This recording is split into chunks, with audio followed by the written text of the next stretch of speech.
There are ancient legends across many cultures that tell of a demon or deity that feed on the blood of the living. These tales, with the belief that the dead could rise again, gave way to one of our most well-known monsters, a being so powerful and charismatic that you could easily become their next meal. This monster's complexity has inspired media for centuries, and will continue as humans remain under the trance of vampires.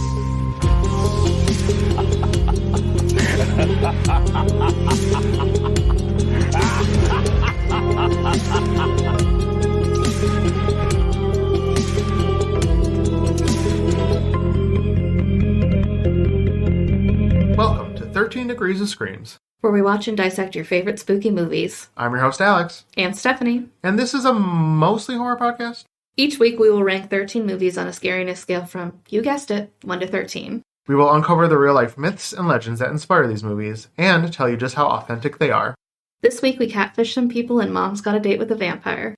So, Stephanie. Yes. Have you seen Mom's Got a Date with a Vampire prior to watching it for the podcast? Yes, 100 times. 100 times? I was a Disney Channel kid. I watched a lot of Disney Channel movies. Yeah. I'm surprised because when we had our old podcast, we talked about spooky movies on Disney Channel. They were not your favorite. Oh, because Can of Worms and stuff like that? The one with the boogeyman. Oh, that one was actually scary to me as a kid. This was not? Yeah, no, this one was fine. Okay, fair enough. I mean, like I mentioned in the first episode, too, like, I was a little afraid of vampires as a kid, but once Twilight and stuff came around, I was just like, wow. What's Twilight? That was like high school. No, well, I'm a year younger, so... It's like high school. It came out I was in like 8th grade, anyway, when I started reading Twilight. Hey, Excuse me. So you're like 14, you were afraid of vampires up until 14. Oops. You called yourself out. I mean, I did watch a lot of horror movies, so yeah, I guess so. Fair enough. I used to make my mom enforce a rule when I went to parties and stuff like that, that I wasn't allowed to watch rated R movies or something, just so then people would stop trying to show me horror movies. It's like, oh, so you lied. Yeah. That's responsible for yourself, I guess. Like, you shouldn't have watched rated R movies, so... Yeah. Good for you. Like, don't watch those movies before your time. I was watching, like, serial killer shit when I was 5, so... I know. We love a self-aware queen. That's what it is, sensitized. No, but I'm assuming you enjoy it if you've seen it a million times. Yeah. No, it's a good movie. I like it. Nice. It's very nostalgic to me. Even, like, their little grocery store reminds me of the grocery store I had in my hometown and stuff like that, too. Oh, really? Like the decorations and stuff they have up. Yeah. Oh, okay. So it's very nostalgic for you? Yes. Brings you back to being a kid? Yeah, for sure. I think I've only seen this one a handful of times. Like, it wasn't my favorite. I was like, it's trying to be scary, but not scary. It's not. I don't know. Scary, no. It wasn't my favorite of the creepy, supernatural Disney Channel movies, but it has Aunt Hilda in it, so... Aunt Hilda is great. Always happy to see her. Yes. So we both have it rated, surprisingly, as a number 1. Do you think there will be anything less scary than Mom's Got a Date with a Vampire? I hope not, because what's happening? I don't know. Unless we did... No, you know what? Even we contemplated doing Little Vampire. But if you want to hear us review that, you could just kind of... So maybe we'll... Give it a press. Yeah. But anyways, we almost did that, and I think that still would have rated higher than Mom's Got a Date with a Vampire. They're a little bit more intimidating than this, yeah. Yeah, this dude is a fucking piece of white bread. Anyways. So, Mom's Got a Date with a Vampire is a 2000 American made-for-television horror comedy film directed by Steve Boyum and starring Carolyn... How do you say that? Is it Ray? Rhea? Carolyn Ray. Well, anyways, and Hilda, Matt O'Leary, who is Gary Giggles in Spy Kids. Oh. The only reason I bring that up is because I was watching this whole damn movie the whole time. I'm like, what is this kid from? Oh, okay. And at the very end, I'm like, that's Gary Giggles. It's the only other thing I've ever seen this kid in. Okay. So, if you like Spy Kids, I'm a big Spy Kids I don't fan. even recognize the name Gary Giggles. Spy Kids 2? He's like the main bad... Oh, what? Oh, God. It's been a minute. Not the main bad guy, but he's the kid antagonist. Oh, okay. Gary and Gertie. Oh, yeah. Emily Osment. I remember Gertie. Yeah, okay. So, Gary Giggles Charles Sonnesy. Yeah. Yeah, him. Laura Vandervoort and Robert Carradine, also known as Lizzie McGuire's father. Yeah. Every time I see him, I was like, oh, hey. I love Lizzie McGuire. Yeah. Let's do a Lizzie McGuire podcast where we just do every single episode of Lizzie McGuire. I did like Lizzie McGuire, but then after a while, I hated Lizzie McGuire. Not actually the show. This has been Kids of the Past. Oh, Kids of the Past. Oh, this has been 13 Degrees of Scream. Kids of the Past was our old podcast. I need a drink. Lizzie McGuire? You hated Lizzie McGuire? Actually, I didn't hate the show. I just started to hate Hilary Duff on a personal level. What'd she do to you? Did she call you up like, hey, Stephanie? She dated one of my own fictional boyfriends. Who? Aaron Carter? No, honey, no. I don't know. Joel Madden from Good Charlotte. Oh, well, she did date Aaron Carter, I think. That's nice for her. But no, like, I was in love with Good Charlotte from most of my teen years, and they dated for like a year, and I was upset because I was like, it could have been me. It probably couldn't have been. Honestly, they're like 14 years older. But there's always a chance. But yeah, I was upset with her. Oh, I'm sorry. Anyways, this is not a Hilary Duff No. Lizzie McGuire podcast, No, so it's not. Let's continue. It aired as a Disney Channel original movie, premiering on the Disney Channel, of course, on Friday, October 13th, 2000. So around Halloween, so good on them. Actually. That's when we premiered. October 13th last year. What are the odds? So, really, that's all I found on the movie. My limited research on Mom's Got a Date with a Vampire. But I do have some fun trivia. Oh, okay. So, Carolyn, I'm going to call her Carolyn Ray, because I think it's Ray. Probably. And Charles Sonnesy, who is the vampire in this movie, they date in an episode of Sabrina the Teenage Witch. I actually rewatched Sabrina the Teenage Witch not too long ago, and I was like, hey, you two, I know who you are. This is like a sequel where in the future she gets a new identity. She's a witch now, and he turned human somehow. Yeah. So it's all connected. Worked out. They're all the same. So Dimitri and Lynette go to a restaurant called Renfield's. And Renfield is Dracula's crazy bug-eating sidekick, which there's that movie Renfield coming out. I'm very excited for it. And yeah, Renfield is in Dracula, the original novel, his like Igor kind of guy. Yeah.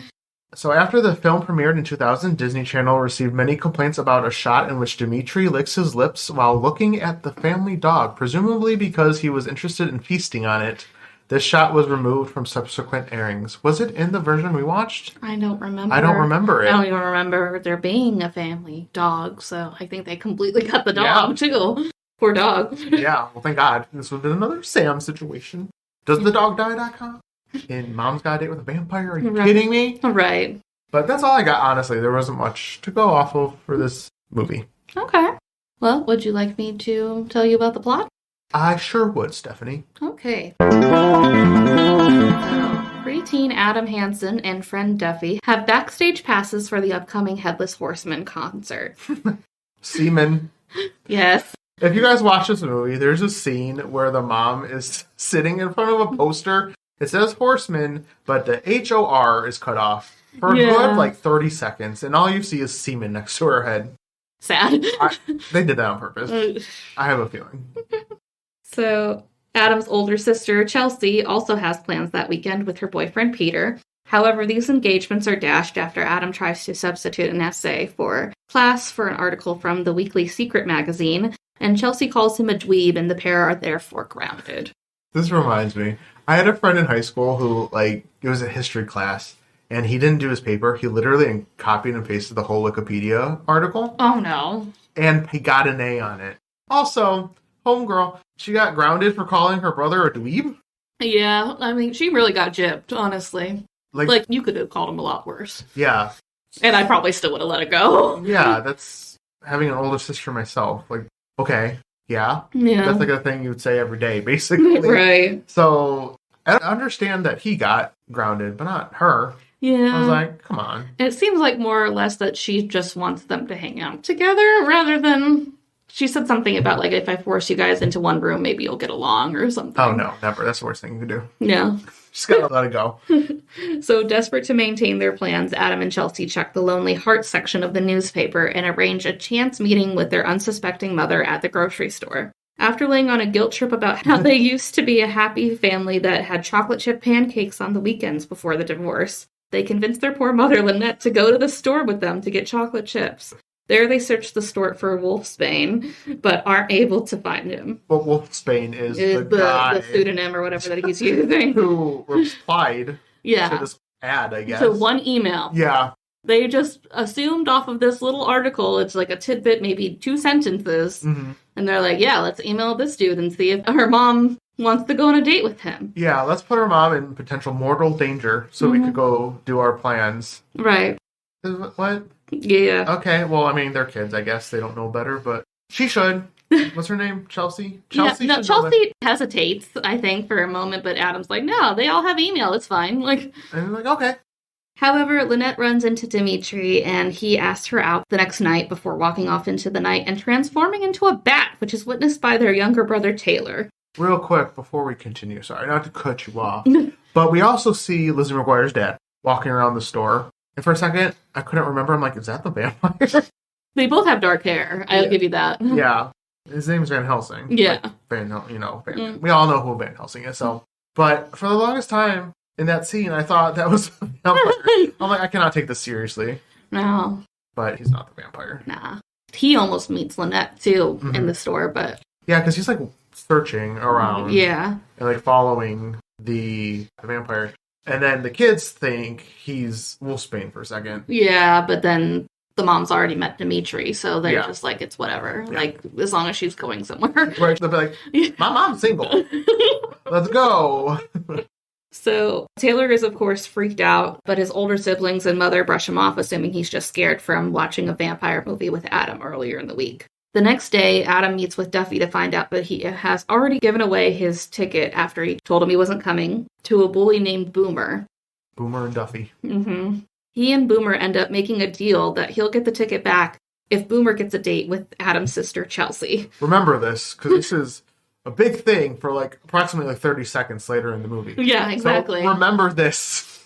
Exactly. I had to get all these little tidbits. That's why it took me so long to write this. I mean, that does come back to haunt him. Just whoring out his sister, too. Yeah. Like, can we stop? First his mom, then his sister. Just to get what he wants. Women are objects. Little shit. Misogynistic 8th grader. Yeah. Or something like that. Whatever grade he's in. God, I'm glad that he didn't need, like, a bike or something. Who knows what he would have done with Taylor. Oh, God. Am I going on a date with my little brother?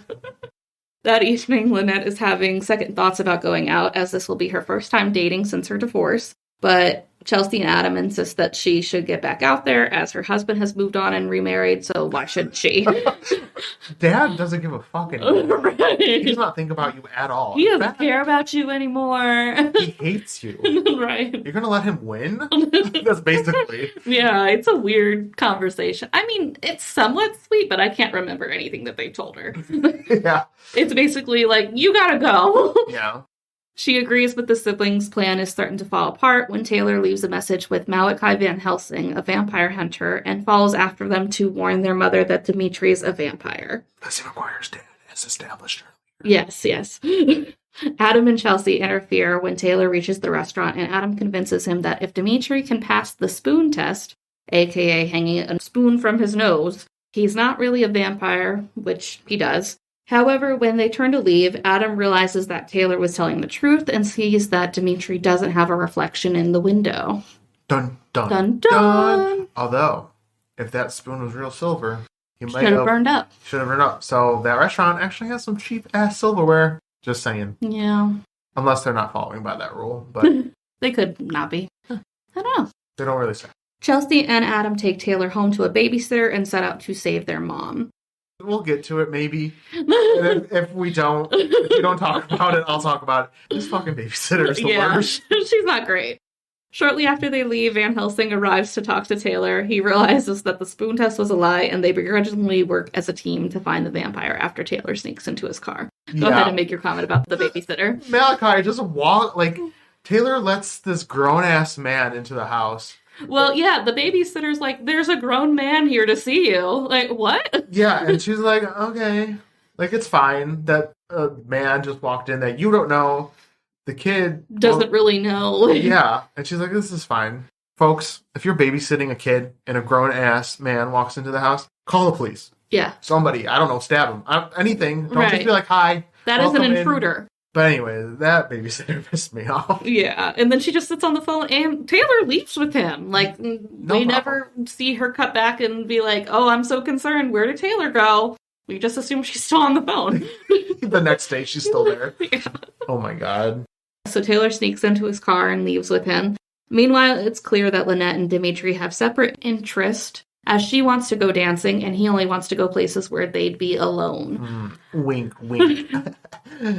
And I talked to Shantae about this because I actually watched it with her earlier in the week. And we were talking about like how it may be a little rude, at least it comes off rude to Dimitri, I'm sure, that Lynette is completely ignoring his plans for the evening. But also on the side of Lynette, it seems like Dimitri's just trying to seal the deal, like hit it and quit it. Yeah.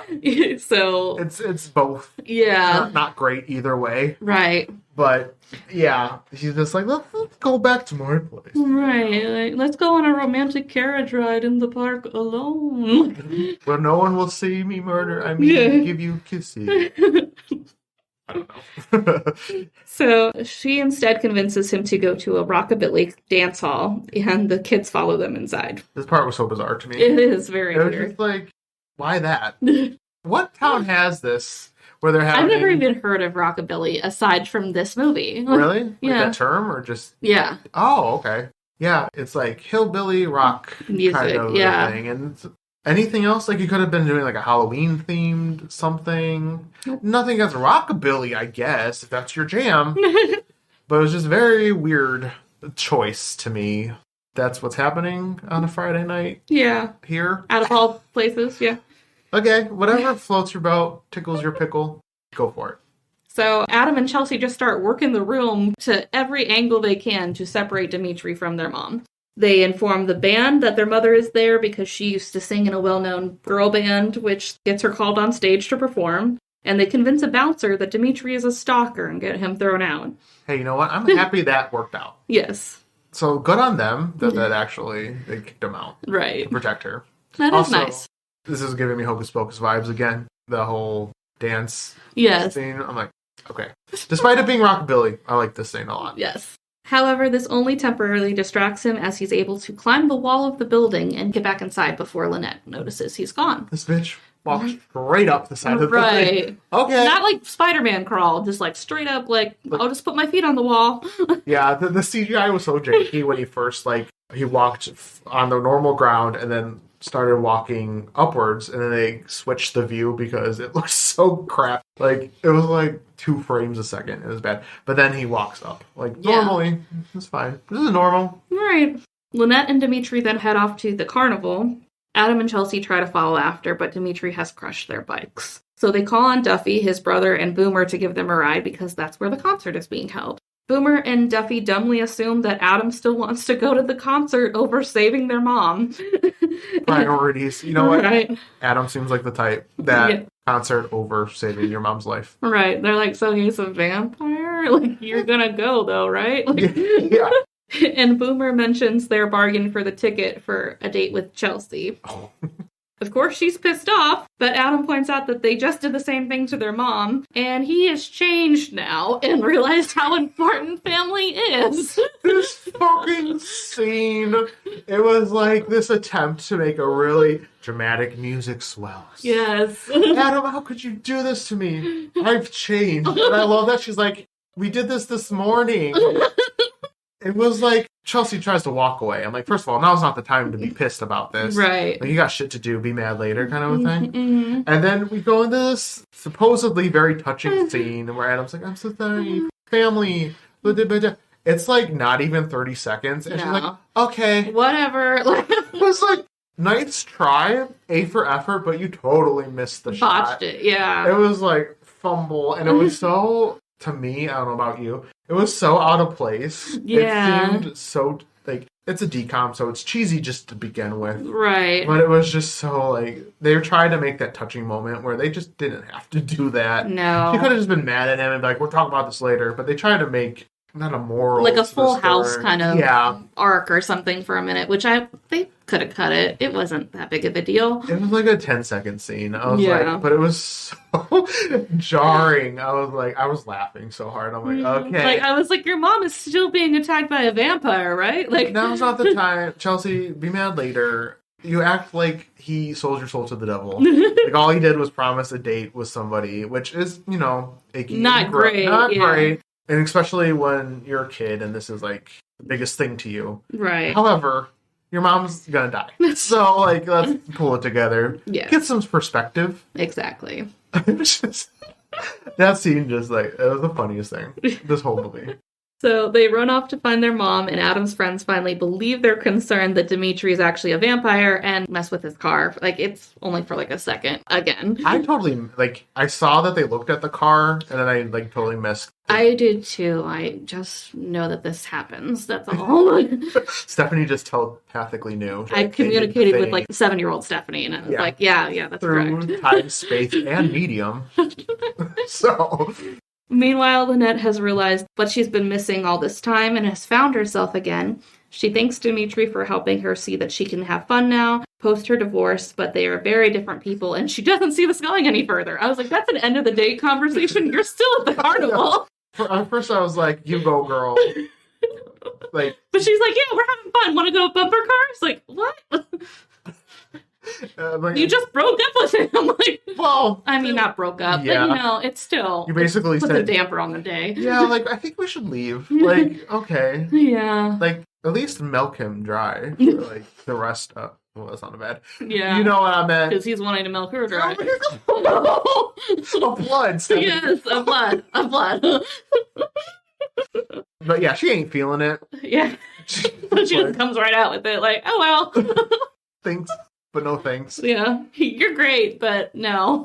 So Dimitri loses it, completely fed up with the whole date and all of her shenanigans, and puts her under a trance to lure her to his home. I was like, why didn't you just do this from the beginning? You clearly didn't want to go to these places. Maybe he has some sort of, like, I don't want to say morals because that's not the word, but code of conduct. He's like, let's try to woo her normally, and maybe, just maybe, this has always worked in the past. Yeah. Where he just could use his devilish good looks and whatever the case may be. He does seem very frustrated by her. He's pissed. He's like, oh my fucking god. Like, can you just not be like this? Love me. But not really.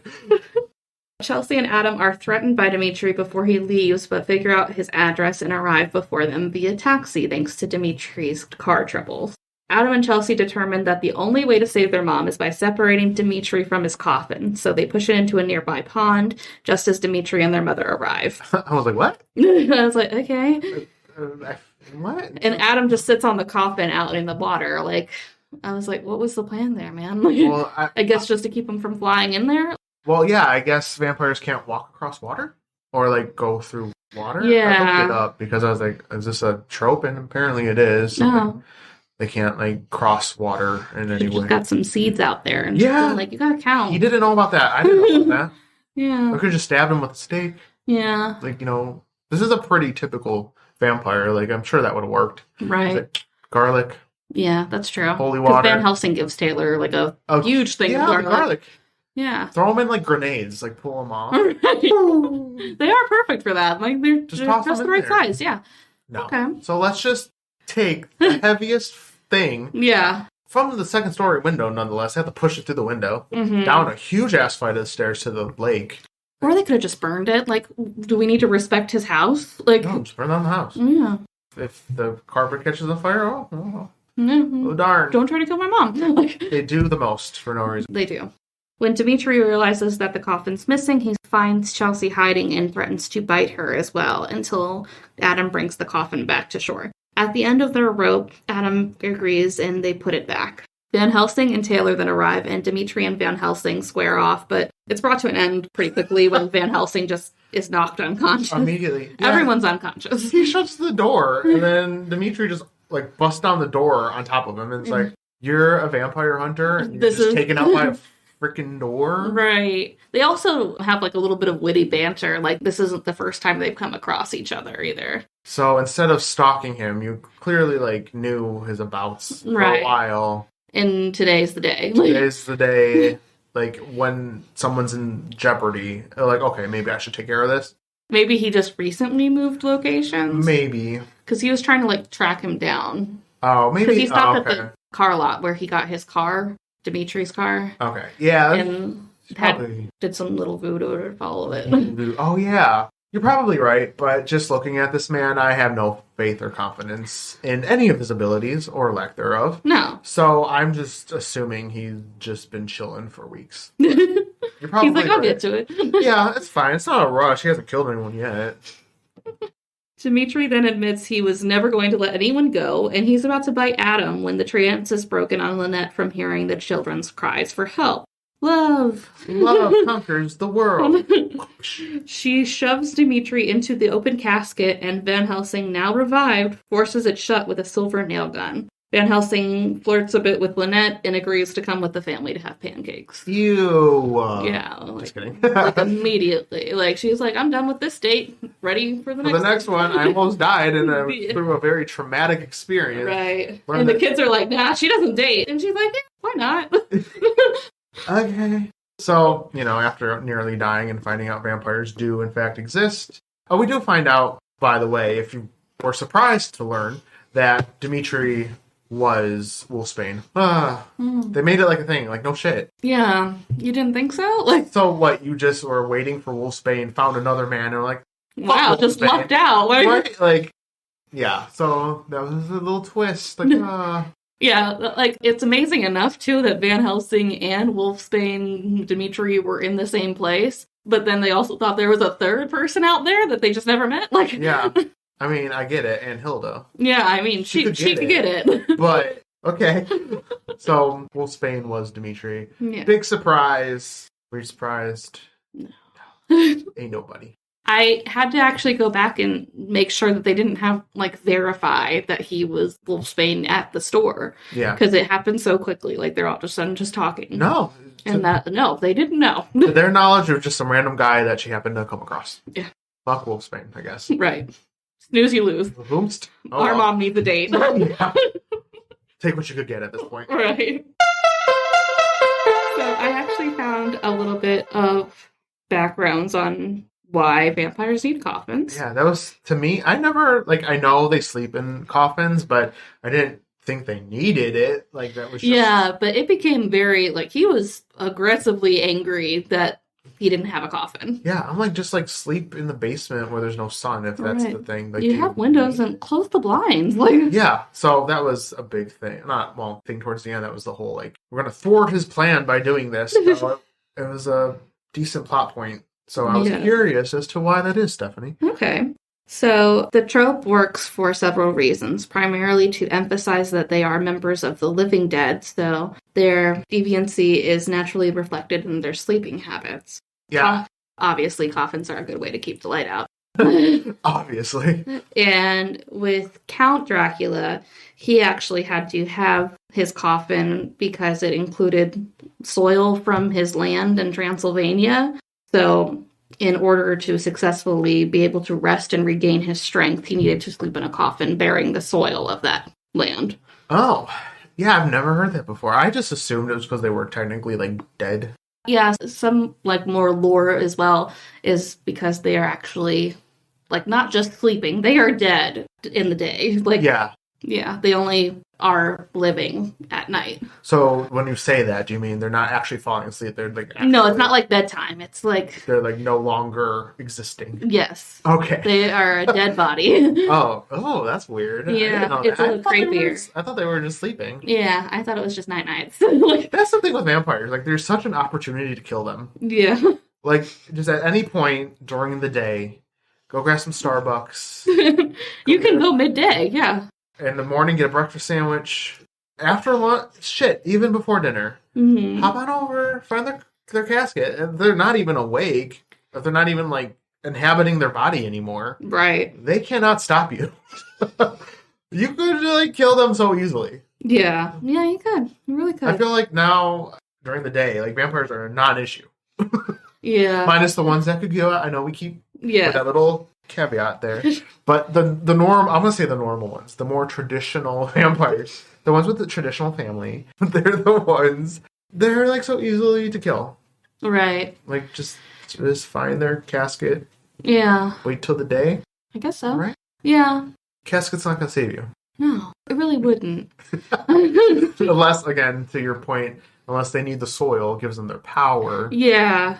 It also appears, too, that while some vampires can just sleep in a dark space, the coffin is more restrictive of light because it is actually, like, sealed shut. So we see varying forms, I guess, throughout the series of vampires can withstand a little bit of light, just not direct sunlight. Yeah. I guess some need complete darkness, and that's why they are entombed. And it also is a mode of travel for them as well. Like, if they have, like, a henchman that can take them places, that's how they would be carried to somewhere else. Can we do, like, a cardboard box? It'd be much lighter.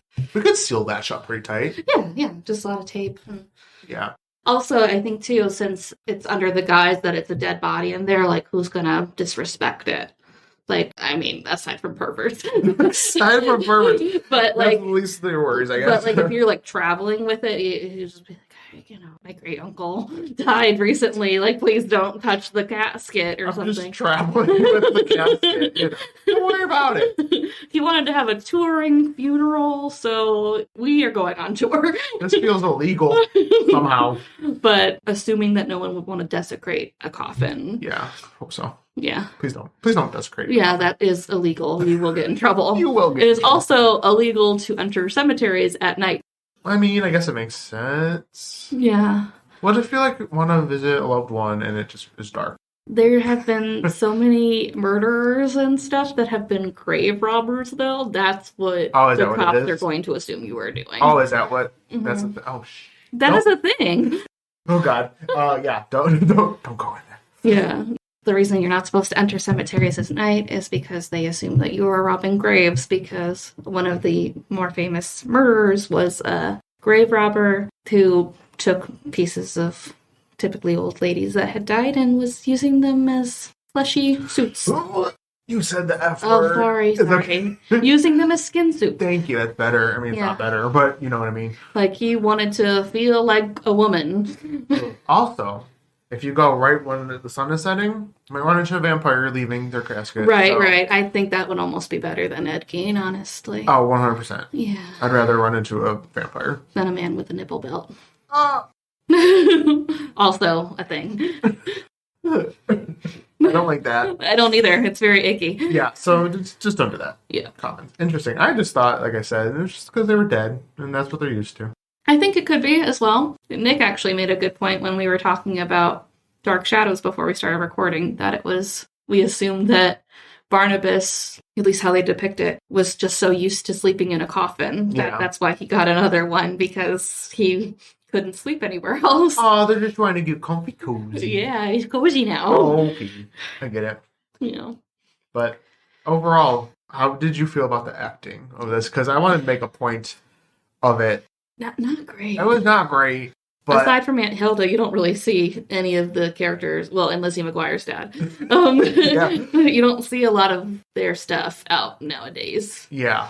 Although, Adam did a pretty good job, I think. He was a little shithead, but... yeah. I don't know. But in terms of, like, the vampire characteristic of Dimitri, how do you think he did as a vampire? I mean, he was fine, but it was a little hokey at times. They did actually run over the concept. It was very brief, where he had to be invited into their home. Yeah. Which I was hoping that they were going to do, like, a follow-up scene with that, like him just barging into their house after. Mm-hmm. But they didn't. Maybe that was just something that didn't make the cut or whatever. Yeah, maybe you need to be invited every single time. Like, it's not just, like, one time. I don't know. I know in Buffy, you can, like, resend the invite, like, but after you grant them access, unless you're, like, pissed off at them and say, like, nah, you can't be in here anymore. They can just come in when they want. Yeah. Yeah, this was a very cartoony depiction of a vampire. Also, I want to talk about that part where he turns into a bat. That looks so bad. It was very bad. It was so bad, guys. Google CGI scene of Dimitri turning to vampire. Oh my god. It turned into like a blob. Yeah. And then kind of a bat.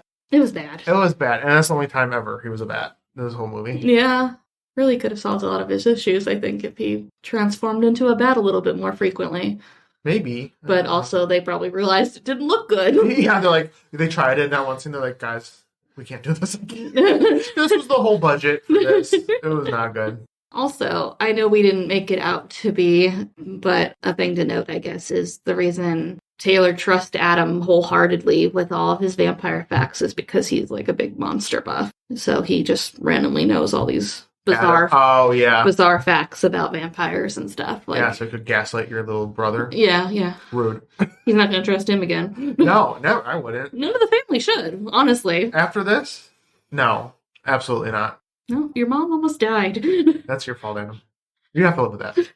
But also, though, Dimitri did threaten at the end that when he threatens to kill Chelsea if he doesn't get the coffin back, he says something about, like, she'd make a lovely vampire princess.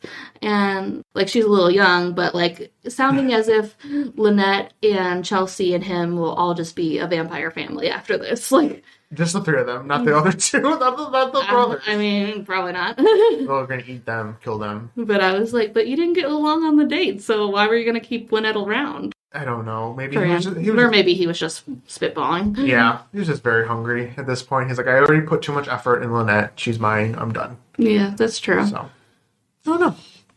It would be interesting, I guess, if his plan was not just to eat, but to turn them. Yeah. I don't know. Disney doesn't have time. No, ain't no time. Thank you for listening. If you joined the show and listen on Apple Podcast or Spotify, giving us a 5-star rating is super helpful, and we will always appreciate it. You can find us on social media using 13 Degrees of Screams. This has been 13 Degrees of Screams, and we will see you next week. Don't forget that crucifix. Yeah. Bye.